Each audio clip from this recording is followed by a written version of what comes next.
Greetings, everyone. I'm Ann Rasmussen. And I'm Chuck Bailey. Thank you very much for inviting all of us. It's wonderful to see those of you who I know, and I'm looking forward to re-greeting you, and I'm really excited to get to know everybody else that I don't know. Thank you so much for Steely. I want to say also for the new, following on Adam's comments, for the new people here, I've collaborated with Steely in many ways over the years. Steely saved us after COVID, right in COVID, in the span of a week, and taught us all how to get online. And I have collaborated with Mike informally and formally, and in sessions, and with students, and with Roy. And I can't say enough about how much what Steely has done for my teaching. And I'm kind of a risky professor. I'm always trying something new, and they're somehow always saving me. It's also wonderful to be in this new space of the Muscarelli and know that I'm only 2 doors down in the Music Arts Center. I mean, we have arrived, right? It's taken a while, my whole career, but we have arrived. So I bet you're wondering, what's a nice ethnomusicologist like me doing with a geologist like him? So I'm going to talk about collaborative teaching and make you just stand there and suffer. And then you can pick it up with the watershed moments and remember all the nice things. So I do research in the Indian Ocean area. I was interested in doing research in Yemen. I got a grant. I couldn't use it. Sabbaticals don't change. So I got a grant to go to the Sultanate of Oman. I was there in 2010 and 2011 on and off. And I knew Chuck as a friend. And I said, there's some great rocks in Oman. And we started talking. And I said, I hear they got something called the ophiolite. And Chuck came over, I think, the first time when the Middle Eastern Music Ensemble was there. So flash forward to 2014. And then we kind of just did a tour around and hatched up this study abroad program, which had a big, long name, but then we eventually just nicknamed it Rock Music Oman. And our first iteration of that was in 2015. Is that right? 2016? Yeah. Yeah. And we've done it 5 times. The most recent was last year, and it's a January trip. So it's super fast. The first time we did it, Chuck had a whole passel of geology students, and we would go out to these amazing outcrops, and he would climb up on the rocks, and then he would do this amazing like pose like this. And he'd say, "People, gather round." And Pablo Yanez was with us. He had some grant to videotape us. And Pablo would immediately get out the camera and he'd be filming, and the students were all taking notes. And then, I'd be on the bus and I'd be making some incredible observation about like men's dress, or listen up to call to prayer, or notice that they have these 3 different kinds of stores, or look what I read in the newspaper this morning. Finally, halfway through the trip, I said to Pablo, Pablo, I'm saying significant stuff too, right? Like, you got to film me sometimes, right? So my challenge was to figure out how to fit in. I couldn't really get students to engage in ethnomusicological research on the fly like that. You need people, you need time, you need events. The other thing was that my whole part of the trip had to be planned and organized, whereas Chuck's rocks and outcrops, they're just there. You don't have to ask permission. They don't go into mourning when the Sultan dies. I mean, they're just there. So what we realized after our, first trips is that we're very good at improvising together.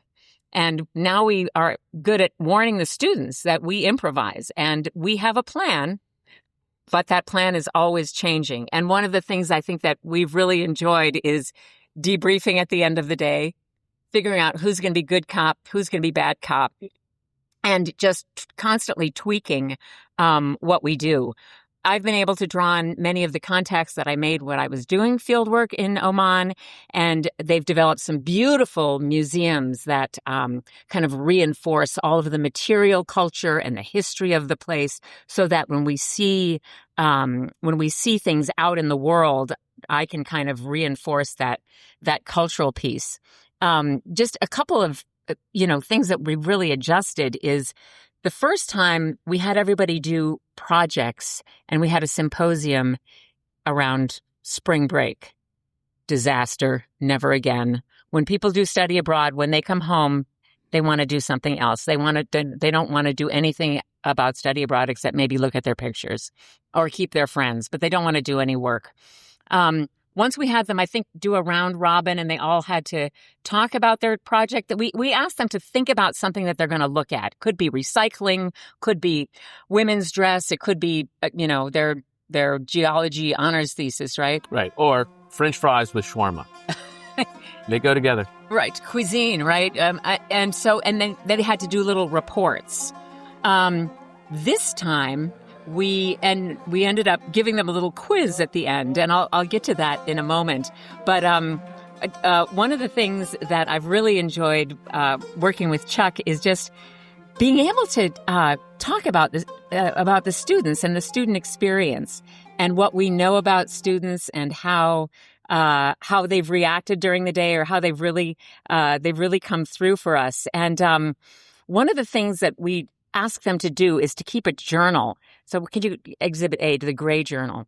So we bring in the pre-course, we bring all kinds of journals to class, right? Lined paper, graph paper.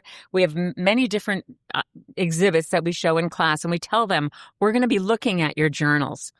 So we collect the journals, and some people have just exquisite journals. They've taped in the tickets to the museums and the little receipt from this or that and a gum wrapper from some, gum that they've never chewed. And then, honestly, we had a student who turned in, something like this. Like that was all they could manage to bring along for the whole trip. And so it really is fun to, rather than just be grumpy by myself, to actually have somebody to be grumpy with and then to laugh with. But the last time we did this, and this is my final comment, I think, we decided to give them a quiz. And so Chuck, of course, had a map. That's what he does. He hands out maps, and people sort of wonder how to look at them. But I chose 10 terms in Arabic that they needed to know, that we had repeatedly seen, talked about, and they were significant. So, for example, there's something called mandus, which is like a nice chest, probably made from wood that comes from Indonesia, and so you could talk about Indian Ocean trade. We saw it in museums and so forth. But then in the newspaper, there was all this news about the fact that Omanis could now marry non-Omanis. So marriage was in the news. So but the problem was also marriage was not happening at a quick rate because people couldn't afford to get married because marriage is expensive. Thus, the mandus, the bridal dowry chest, was important all the way to the present day, not just as an artifact and a relic, but as something that was super important to the culture. So they grumbled at my 10 Arabic terms, and they really grumbled at Chuck's map quiz. And what did you have them look for? A watershed or something like that? Yeah, something like that, and maybe where they had been. But I think that for us, at least, our Oman experience over more than a decade now has really been sort of being able to adjust. And the students from 10 years ago are different than they are now. And when we ran the trip this last January, we looked at each other and we're like, this may be it. We're not so sure we want to slice cucumbers and make their lunch every day. But in the end, it was one of the best trips we've ever run. And I think part of that was our evolving as instructors. And I also think this is one of the things that gives me hope about still teaching at a university, in the sense that students who come through our door, they want those experiences and they want to learn. And it's way different than my generation. And it's way different than other generations that I've taught with here at William & Mary. And so to me, that was part of the lesson internally, that you got to roll with it a little bit. And I think we're smart enough to figure out kind of how it works in real time. Yeah. Yeah. But, Mike, could I have that? Oh, yeah. So the other thing... Love our journals. I have my journal here. But the other thing I wanted to talk about, because when Mike approached me about this, he's like, Chuck, I need you to talk about your watershed moments. And I'm sitting there like, I've been around a long, long time, dude.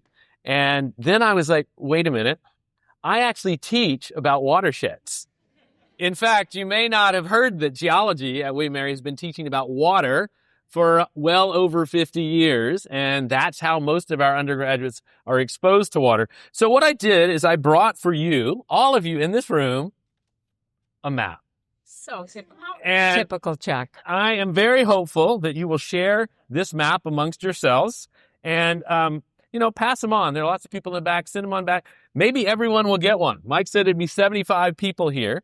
And what I've actually got for you there is a map. It is a topographic map from James Monroe's Highland, or should we maybe more properly say William and Mary's Highland. It is a very interesting place that William and Mary has. And to me, it's been a place where I've been able to start doing fieldwork and bring William and Mary students.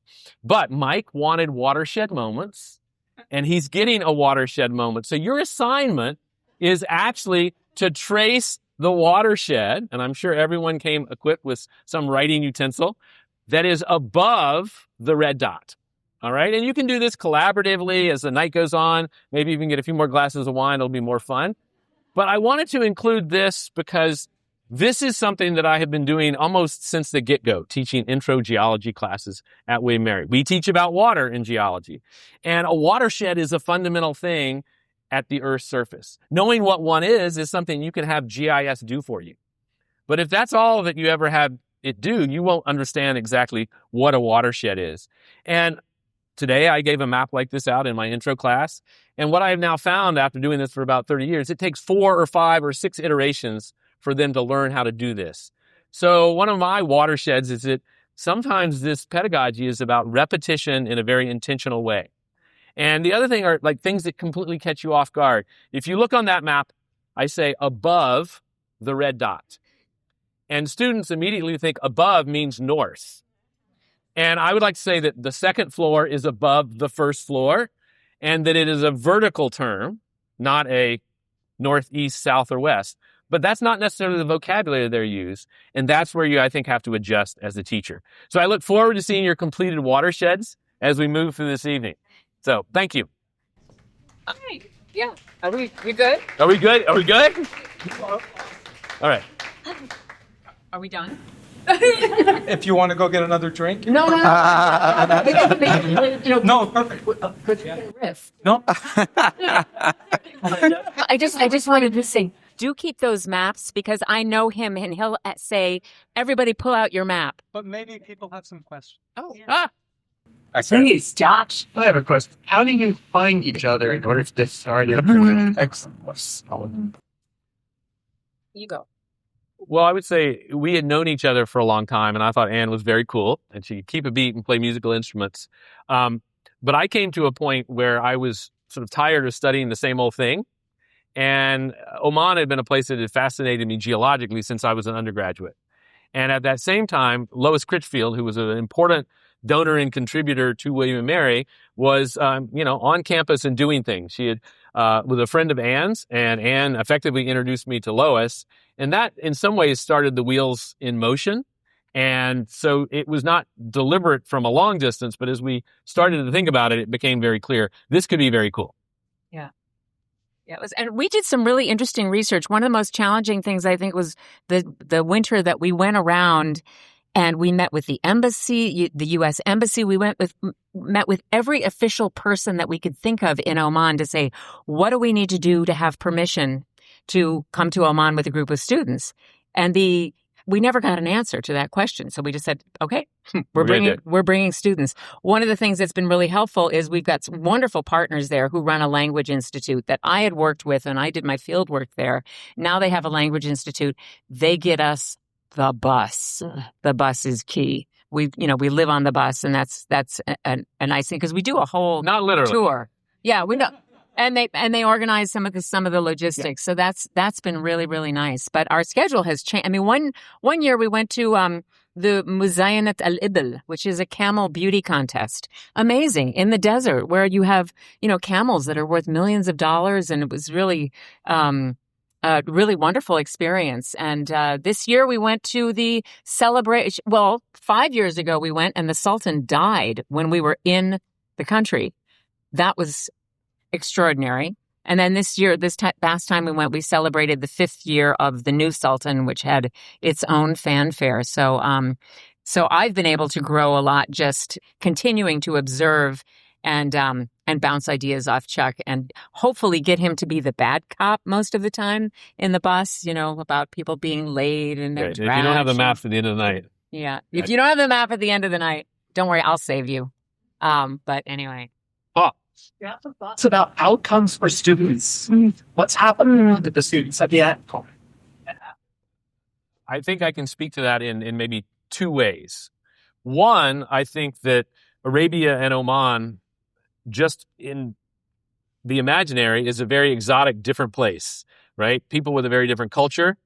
And I can guarantee you with the 150 students who've been on this program, they come home and are ambassadors to, I think, a better world in the sense that I went to Oman for 2.5 weeks and it was pretty normal. I got to eat shawarma and, there's a set of other very positive things that are there. And then the other part that I think comes out of this is that they see us almost 24/7 as scholars who are interested in the world around them. We just don't stop. It's like, let's think about this coastline. And Anne is thinking about, and I think that is one of the things that's sort of place-based immersive learning. You can't reproduce that. And in 2020, at one of our geology field courses that had gone to Norway, we had to move it to a virtual. And we worked our tail off to do it and do it well.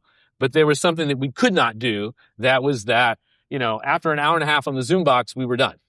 But in country, when you're driving around in a diesel van, there are other things that come out of that. And as I said, with always eyes on the landscape and the social landscape, I think they get that, wow, that's the life of the mind. Yeah, I would only add to that having students really tune up their powers about observation and also being gracious, being aware of who they are in what space. And not just, let the information come to me, but I need to always be out looking for things. And then they have to be a cooperative group together. And that's been sometimes challenging, but really, but also incredibly rewarding. So now I feel like I'm talking myself into doing this again no, we'll see. Thank you very much. Thank you. Thank you so much. Okay.